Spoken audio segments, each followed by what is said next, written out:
নমস্কাৰ বন্ধু বান্ধৱীসকল পুনৰবাৰ স্বাগতম জনাইছোঁ আমাৰ নতুন এটা ভিডিঅ'লৈ কেইটামান গুৰুত্বপূৰ্ণ প্ৰশ্ন আৰু উত্তৰ লৈ আজি এই ভিডিঅ'টো আৰম্ভ কৰিবলৈ ওলাইছোঁ বিশেষকৈ যিসকল পৰীক্ষাৰ্থীয়ে ADRE গ্ৰেড 4 লিখিত পৰীক্ষাত অৱতীৰ্ণ হ'ব বা পৰীক্ষাত বহিম বুলি ভাবিছে তেওঁলোকৰ কাৰণে ভিডিঅ'ৰ প্ৰশ্ন উত্তৰকেইটি অতিকৈ গুৰুত্বপূৰ্ণ হ'ব পাৰে গতিকে ভিডিঅ'ৰ প্ৰশ্নকেইটা আৰম্ভণিৰ পৰা শেষলৈকে চাই যাব আৰু ভিডিঅ'টো যদি আপোনাৰ চাই ভাল লাগে শেষত লাইক এটা কৰি আপোনাৰ বন্ধুবৰ্গৰ সকলৰ মাজতো নিশ্চয়কৈ শ্বেয়াৰ কৰি দিবলৈ নাপাহৰিব তেন্তে আহক আজি ভিডিঅ'ৰ প্ৰশ্ন উত্তৰকেইটিলৈ আগবাঢ়ো প্ৰথম প্ৰশ্ন আন্তৰ্জাতিক শ্ৰমিক সংগঠনৰ মুখ্য কাৰ্যালয় ক'ত অৱস্থিত আন্তৰ্জাতিক শ্ৰমিক সংগঠন যাক নেকি ইংৰাজীত কোৱা হয় ইণ্টাৰনেশ্যনেল লেবাৰ অৰ্গেনাইজেশ্যন আৰু এই আন্তৰ্জাতিক শ্ৰমিক সংগঠনৰ মুখ্য কাৰ্যালয়টো ক'ত অৱস্থিত ইয়াত সোধা হৈছে শুদ্ধ উত্তৰৰ বাবে চাৰিটা অপচন দিয়া হৈছে জেনেভা ৰোম ডুবাই আৰু নিউয়ৰ্ক এই চাৰিটা অপচনৰ ভিতৰত শুদ্ধ উত্তৰ হ'ব কোনটো অপচন এটো জেনেভাত আন্তৰ্জাতিক শ্ৰমিক সংগঠনৰ মুখ্য কাৰ্যালয়টো অৱস্থিত পৰৱৰ্তী প্ৰশ্ন ৰিজাৰ্ভ বেংক কিমান চনত স্থাপিত হৈছিল ৰিজাৰ্ভ বেংক শুদ্ধ উত্তৰৰ বাবে চাৰিটা অপচন আছে তলত উল্লেখ কৰা এই অপচন কেইটাৰ ভিতৰত শুদ্ধ উত্তৰটো হ'ব কোনটো অপচন C2 1935 চনত ৰিজাৰ্ভ বেংক স্থাপিত কৰা হৈছিল নিম্নলিখিত কোনটো খণ্ডৰ লগত মুখ্যমন্ত্ৰী নিযুত মইনা আঁচনি জড়িত হৈ আছে মুখ্যমন্ত্ৰীৰ নিযুত মইনা আঁচনি এটা গুৰুত্বপূৰ্ণ প্ৰশ্ন তথা এটা কাৰেণ্ট টপিক নিযুত মইনা আঁচনি শুদ্ধ উত্তৰৰ বাবে চাৰিটা অপচন দিয়া আছে তলত উল্লেখ কৰা অপচন কেইটাৰ ভিতৰত শুদ্ধ উত্তৰটো হ'ব কোনটো অপচন D2 হায়াৰ এডুকেশ্যন খণ্ডটো মুখ্যমন্ত্ৰী নিযুত মইনা আঁচনিৰ লগত জড়িত হৈ আছে যাদৱ পায়েঙে অসমৰ কোনখন জিলাত মোলাই বন নামৰ এখন অৰণ্য নিৰ্মাণ কৰিছিল যাদৱ পায়েঙে কোনখন জিলাত মোলাই বন নামৰ অৰণ্যখন নিৰ্মাণ কৰিছিল ইয়াত সোধা হৈছে চাৰিখন ঠাইৰ নাম উল্লেখ আছে ক্ৰমে ডিব্ৰুগড় যোৰহাট ধেমাজি আৰু তিনিচুকীয়া এই চাৰিটা অপচনৰ ভিতৰত শুদ্ধ উত্তৰ হ'ব কোনটো অপচন B2 যোৰহাট জিলাত যাদৱ পায়েঙে মোলাই বন নামৰ অৰণ্যখন নিৰ্মাণ কৰিছিল নৱমল্লিকা পুথিখনৰ লেখক কোন শুদ্ধ উত্তৰৰ বাবে চাৰিটা অপচন তলত উল্লেখ আছে এই অপচন কেইটাৰ ভিতৰত শুদ্ধ উত্তৰ হ'ব কোনটো অপচন এটো ৰঘুনাথ চৌধুৰী হ'ল নৱমল্লিকা পুথিখনৰ লেখক পৰৱৰ্তী প্ৰশ্ন শংকৰদেৱৰ বৰগীতৰ মুঠ সংখ্যা কিমান অৰ্থাৎ শ্ৰীমন্ত শংকৰদেৱে কিমানটা বৰগীত ৰচনা কৰিছিল ইয়াত সোধা হৈছে শুদ্ধ উত্তৰৰ বাবে চাৰিটা অপচন আছে এই তলত উল্লেখ কৰা অপচন কেইটাৰ ভিতৰত কোনটো শুদ্ধ উত্তৰ হ'ব অপচন C2 240টা অৰ্থাৎ শ্ৰীমন্ত শংকৰদেৱে মুঠ 12 কুৰি বৰগীত ৰচনা কৰিছিল আৰু একুৰিত হয় 20টা তেতিয়ালে সৰ্বমুঠ হ'ব 240টা অপচন C2 হ'ব শুদ্ধ উত্তৰ কোনখন দেশত নদীৰ সংখ্যা সৰ্বাধিক কোনখন দেশত বাংলাদেশ ভাৰত ইজিপ্ত আৰু কানাডা এই চাৰিটা অপচন দিয়া হৈছে শুদ্ধ উত্তৰটো কোনটো হ'ব ইয়াৰ পৰা আমি বাছিব লাগে কোনখন দেশত নদীৰ সংখ্যা সৰ্বাধিক শুদ্ধ উত্তৰ হ'ব অপচন এটো বাংলাদেশত নদীৰ সংখ্যাটো সৰ্বাধিক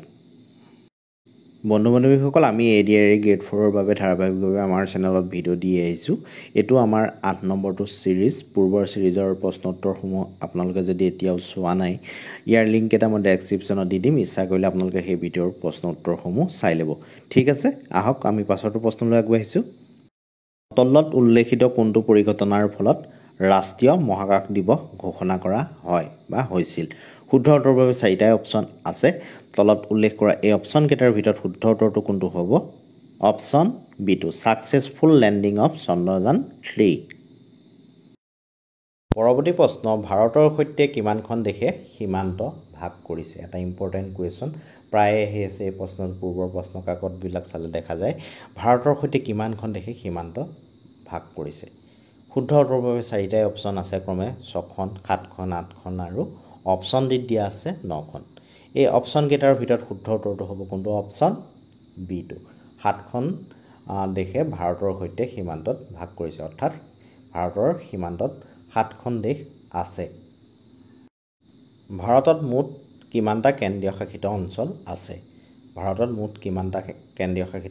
আছে ইয়াত সোধা হৈছে শুদ্ধ উত্তৰৰ বাবে চাৰিটা অপচন আছে তলত উল্লেখ কৰা অপচন কেইটাৰ ভিতৰত শুদ্ধ উত্তৰটো হ'ব কোনটো অপচন C2 8খন কেন্দ্ৰীয় শাসিত অঞ্চল ভাৰতত আছে আৰু ভাৰতৰ মুঠ ৰাজ্যৰ সংখ্যা হ'ল 28খন এইটো আপোনালোকে মনত ৰাখি থব ঠিক আছে পাছৰটো প্ৰশ্ন সোণৰ ৰাসায়নিক সংকেত কি সোণৰ ৰাসায়নিক সংকেত কি ইয়াত সোধা হৈছে শুদ্ধ উত্তৰৰ বাবে চাৰিটাই অপচন আছে তলত উল্লেখ কৰা অপচন কেইটাৰ ভিতৰত শুদ্ধ উত্তৰটো হ'ব কোনটো অপচন বি2 AU হল সোণৰ ৰাসায়নিক সংকেত পৰৱৰ্তী প্ৰশ্ন হাৱা মহল কোনখন চহৰত অৱস্থিত এটা ইম্পৰ্টেন্ট কোৱেশ্চন এই প্ৰশ্নটো প্ৰায়ে আহি থাকে শুদ্ধ উত্তৰৰ বাবে চাৰিটা অপচন আছে ক্ৰমে জয়পুৰ উদয়পুৰ দিল্লী আৰু গোৱালিয়ৰ শুদ্ধ উত্তৰ হ'ব কোনটো অপচন এটো জয়পুৰ ৰাজস্থানৰ জয়পুৰত হাৱা মহল অৱস্থিত পৰৱৰ্তী প্ৰশ্ন মানুহৰ হৃদযন্ত্ৰত মুঠ কেইটা কোঠালি থাকে আমাৰ মানুহৰ হৃদযন্ত্ৰত কেইটা কোঠালি তথা চেম্বাৰ থাকে ইয়াত সোধা হৈছে শুদ্ধ উত্তৰৰ বাবে চাৰিটাই অপচন আছে তলত উল্লেখ কৰা অপচন কেইটাৰ ভিতৰত শুদ্ধ উত্তৰটো হ'ব কোনটো অপচন C2 চাৰিটা মানুহৰ হৃদযন্ত্ৰত মুঠ চাৰিটা কোঠালি থাকে পৰৱৰ্তী প্ৰশ্ন পেনা কোনখন ৰাজ্যত ব্যৱহৃত এটা বাদ্যযন্ত্ৰ পেনা এবিধ মিউজিকেল ইনষ্ট্ৰুমেন্ট এই বাদ্যযন্ত্ৰবিধ কোনখন ৰাজ্যত ব্যৱহাৰ কৰা হয় ইয়াত সোধা হৈছে শুদ্ধ উত্তৰৰ বাবে চাৰিটা অপচন আছে ক্ৰমে ত্ৰিপুৰা মণিপুৰ মেঘালয় আৰু মিজোৰাম শুদ্ধ উত্তৰ হ'ব কোনটো অপচন বি2 মণিপুৰত ব্যৱহৃত এবিধ বাদ্যযন্ত্ৰ হ'ল পেনা তলৰ কোনটো গেছ ইলেক্ট্ৰিক বাল্বত ব্যৱহাৰ কৰা হয় তলত চাৰিবিধ গেছৰ নাম উল্লেখ আছে এই গেছকেইবিধৰ ভিতৰত কোনবিধ গেছ ইলেক্ট্ৰিক বাল্বত ব্যৱহাৰ কৰা হয় গেছকেইবিধৰ নাম ক্ৰমে দিয়া আছে আৰ্গন অক্সিজেন কাৰ্বন ডাই অক্সাইড আৰু হাইড্ৰজেন শুদ্ধ উত্তৰ হ'ব কোনটো অপচন এটো আৰ্গন গেছবিধ ইলেক্ট্ৰিক বাল্বত ব্যৱহাৰ কৰা হয় টেলিফোন আৰু টেলিগ্ৰাফ সেৱা অসমত কেতিয়া প্ৰচলিত হৈছিল এটা ইম্পৰ্টেন্ট কোৱেশ্চন টেলিফোন আৰু টেলিগ্ৰাফ দুইটাই একেলগে অসমত প্ৰচলিত হৈছিল শুদ্ধ উত্তৰৰ বাবে চাৰিটা অপচন দিয়া হৈছে এই অপচন কেইটাৰ ভিতৰত শুদ্ধ উত্তৰটো হ'ব কোনটো অপচন বি2 1866 চনৰ পৰা অসমত টেলিফোন আৰু টেলিগ্ৰাফ এই দুইটাই প্ৰচলিত হৈছিল বিজ্ঞান বিষয়ে অন্য এটা গুৰুত্বপূৰ্ণ প্ৰশ্নটো হ'ল সাধাৰণ নিমখৰ ৰাসায়নিক সংকেত কি সাধাৰণ নিমখ যিবিলাক নিমখ আমি সাধাৰণতে বা দৰাচলতে আমি ব্যৱহাৰ কৰোঁ বা খাওঁ ইয়াত সুধিছে সেই নিমখবিধৰ ৰাসায়নিক সংকেতটো কি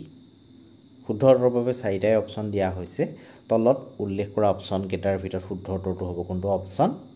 বি2 NaCl সাধাৰণ নিমখৰ ৰাসায়নিক সংকেত বায়ুমণ্ডলত অক্সিজেনৰ পৰিমাণ কিমান আমাৰ বায়ুমণ্ডলত কিমান শতাংশ অক্সিজেন থাকে অপচন দিয়া আছে ক্ৰমে 21% 22% অপচন চিত আছে 25% আৰু অপচন ডিত দিয়া আছে 30% ইয়াৰ ভিতৰত শুদ্ধ উত্তৰটো হ'ব অপচন এটো 21% একচুয়ালি আমাৰ বায়ুমণ্ডলত অক্সিজেনৰ পৰিমাণটো হ'ল 20.94% ইয়াত অপচনটো দিয়া নাই যদিও 21%টো আমি শুদ্ধ উত্তৰ বুলি ধৰিব পাৰোঁ প্ৰায় 21% আমাৰ বায়ুমণ্ডলত অক্সিজেনৰ পৰিমাণ পৰৱৰ্তী প্ৰশ্ন মহাকাশলৈ যোৱা প্ৰথমগৰাকী মহিলা কোন আছিল মহাকাশলৈ যোৱা প্ৰথমগৰাকী মহিলা শুদ্ধ উত্তৰৰ বাবে চাৰিটাই অপচন আছে তলত উল্লেখ কৰা অপচন কেইটাৰ ভিতৰত শুদ্ধ উত্তৰটো হ'ব কোনটো অপচন বি2 কল্পনা চাওলা মহাকাশলৈ যোৱা প্ৰথমগৰাকী মহিলা আছিল পৰৱৰ্তী প্ৰশ্ন ইউনেস্কোৰ মুখ্য কাৰ্যালয় ক'ত অৱস্থিত ইউনেস্কোৰ মুখ্য কাৰ্যালয়টো ক'ত আছে ইয়াত সোধা হৈছে শুদ্ধ উত্তৰৰ বাবে চাৰিটাই অপচন আছে জেনেভা নিউয়ৰ্ক পেৰিছ আৰু লণ্ডন এই চাৰিটা অপচনৰ ভিতৰত শুদ্ধ উত্তৰটো হ'ব কোনটো অপচন C2 পেৰিছ ফ্ৰান্সৰ পেৰিছত ইউনেস্কোৰ মুখ্য কাৰ্যালয়টো অৱস্থিত ভাৰতীয় ৰাজ্যপাল হোৱা প্ৰথম মহিলা কোন ভাৰতীয় ৰাজ্যপাল হোৱা প্ৰথমগৰাকী মহিলা কোন আছিল ইয়াত সোধা হৈছে শুদ্ধ উত্তৰৰ বাবে চাৰিটা অপচন আছে ইন্দিৰা গান্ধী সৰোজিনী নাইডু বিজয়লক্ষ্মী পণ্ডিত আৰু অপচন ডিত দিয়া আছে প্ৰতিভা পাটিল এই চাৰিটা অপচনৰ ভিতৰত শুদ্ধ উত্তৰটো হ'ব কোনটো অপচন বি2 সৰোজিনী নাইডু ভাৰতীয় ৰাজ্যপাল হোৱা প্ৰথমগৰাকী মহিলা লালকিল্লা কোনে নিৰ্মাণ কৰাইছিল ইয়াত সোধা হৈছে শুদ্ধ উত্তৰৰ বাবে চাৰিটা অপচন আছে তলত উল্লেখ কৰা অপচন কেইটাৰ ভিতৰত শুদ্ধ উত্তৰটো হ'ব কোনটো অপশ্যন এটো শাহজাহানে লালকিল্লা নিৰ্মাণ কৰাইছিল বাৰাণসী চহৰৰ মাজেৰে কোনখন নদী বৈ যায় ইয়াত সোধা হৈছে বাৰাণসী চহৰৰ মাজেৰে কোনখন নদী বৈ যায় তথা কোনখন নদী বৈ গৈছে শুদ্ধ উত্তৰৰ বাবে চাৰিটা অপশ্যন দিয়া আছে এই অপশ্যন কেইটাৰ ভিতৰত শুদ্ধ উত্তৰটো হ'ব কোনটো option D two Ganga Varanasi চহৰৰ মাজেৰে গংগা নদীখন বৈ গৈছে পৰৱৰ্তী প্ৰশ্নটো হ'ল এছিয়া আৰু আফ্ৰিকা মহাদেশক কোনখন সাগৰে পৃথক কৰিছে এছিয়া আৰু আফ্ৰিকা মহাদেশ দুখনক কোনখন সাগৰে পৃথক কৰিছে প্ৰশ্নটো ভালদৰে চাব উত্তৰ দিওঁতে প্ৰায় কনফিউজন লাগে ইয়াত সুধিছে এছিয়া আৰু আফ্ৰিকা এই মহাদেশ দুখনক কোনখন সাগৰে পৃথক কৰিছে শুদ্ধ উত্তৰ হ'ব কোনটো অপশ্যন বি টু লোহিত সাগৰে এছিয়া আৰু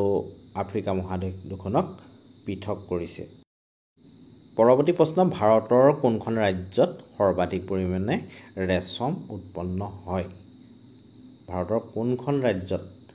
সৰ্বাধিক পৰিমাণে ৰেচম উৎপন্ন হয় শুদ্ধ উত্তৰৰ বাবে চাৰিটা অপশ্যন আছে ক্ৰমে কৰ্ণাটক অন্ধ্ৰপ্ৰদেশ তামিলনাডু আৰু অপশ্যন দিয়া আছে পশ্চিমবংগ এই উল্লেখিত অপশ্যন কেইটাৰ ভিতৰত শুদ্ধ উত্তৰটো হ'ব কোনটো অপশ্যন এটো কৰ্ণাটকত ভাৰতৰ ভিতৰতে সৰ্বাধিক ৰেচম উৎপন্ন হয়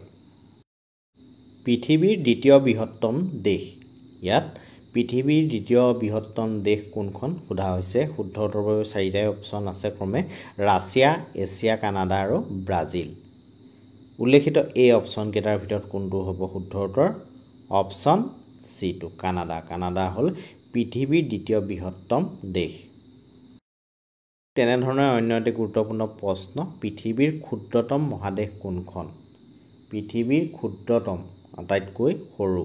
শুদ্ধ উত্তৰৰ বাবে চাৰিটাই অপশ্যন আছে তলত উল্লেখ কৰা এই অপশ্যন কেইটাৰ ভিতৰত শুদ্ধ উত্তৰটো হ'ব কোনটো অপশ্যন ডি টু ওচেনিয়া মহাদেশ হ'ল পৃথিৱীৰ ক্ষুদ্ৰতম মহাদেশ বাস্কেটবল দলত মুঠ কিমানজন খেলুৱৈ থাকে বাস্কেটবল দলত তথা এটা দলত কিমানজন খেলুৱৈ থাকে ইয়াত সোধা হৈছে শুদ্ধ উত্তৰৰ বাবে চাৰিটাই অপশ্যন আছে তলত উল্লেখ কৰা এই অপশ্যন কেইটাৰ ভিতৰত শুদ্ধ উত্তৰটো হ'ব কোনটো অপশ্যন বি টু 5 জন এটা বাস্কেটবল দলত 5 জন খেলুৱৈ থাকে অসমৰ ক্ৰীড়া জগতৰ পিতৃস্বৰূপ কোন অৰ্থাৎ অসমৰ ক্ৰীড়া জগতৰ পিতৃস্বৰূপ বুলি কাক কোৱা হয় ইয়াত সোধা হৈছে শুদ্ধ উত্তৰৰ বাবে চাৰিটা অপশ্যন দিয়া হৈছে তলত উল্লেখ কৰা এই অপশ্যন কেইটাৰ ভিতৰত শুদ্ধ উত্তৰটো হ'ব কোনটো option B two R G Barua হ'ল অসমৰ ক্ৰীড়া জগতৰ পিতৃস্বৰূপ এছিয়ান গেমছত সোণৰ পদক অৰ্জন কৰা প্ৰথম অসমীয়া খেলুৱৈ কোন এছিয়ান গেমছত প্ৰথমজন সোণৰ পদক অৰ্জন কৰা প্ৰথমজন অসমীয়া কোন আছিল ইয়াত সোধা হৈছে শুদ্ধ উত্তৰৰ বাবে চাৰিটা অপশ্যন আছে হিমা দাস ভোগেশ্বৰ বৰুৱা লাভলীনা বৰগোহাঁই আৰু অপশ্যন ডি দিয়া আছে ওপৰৰ কোনোটোৱে শুদ্ধ উত্তৰ নহয় এই চাৰিটা অপশ্যনৰ ভিতৰত শুদ্ধ উত্তৰটো হ'ব কোনটো option B two Bhogeswar Barua আজিৰ প্ৰশ্নোত্তৰ শিতানৰ অন্তিম তথা শেষৰটো প্ৰশ্নটো হৈছে চৰাইদেউ মৈদাম অসমৰ ক'ত অৱস্থিত চৰাইদেউ মৈদাম অসমত ক'ত আছে ইয়াত সোধা হৈছে শুদ্ধ উত্তৰৰ বাবে চাৰিটা অপশ্যন দিয়া হৈছে ক্ৰমে তিনিচুকীয়া শিৱসাগৰ গহপুৰ আৰু যোৰহাট এই প্ৰশ্নটো শুদ্ধ উত্তৰৰ বাবে আপোনালোকৰ মাজলৈ আগবঢ়ালোঁ প্ৰশ্নটো পুনৰ কৈছোঁ চৰাইদেউ মৈদাম অসমৰ ক'ত অৱস্থিত বন্ধু বান্ধৱীসকল আজিৰ প্ৰশ্নোত্তৰ শিতানৰ ভিডিঅ'টোৰ প্ৰশ্নকেইটা ইমানেই আছিলে ভিডিঅ'টো যদি আপোনালোকে চাই ভাল পালে লাইক এটা কৰি আপোনাৰ বন্ধুবৰ্গসকলৰ মাজতো শ্বেয়াৰ কৰি দিবচোন আৰু পৰৱৰ্তী পৰ্যায়ত এনেধৰণৰ প্ৰশ্নোত্তৰ পাই ৰাখিবলৈ এতিয়াও যদি আমাৰ চেনেলটো ছাবস্ক্ৰাইব কৰা নাই তেন্তে চেনেলটো ছাবস্ক্ৰাইব কৰি কাষতে থকা বেল আইকনটো প্ৰেছ কৰি অল কৰি ৰাখিবলৈ নাপাহৰিব ধন্যবাদ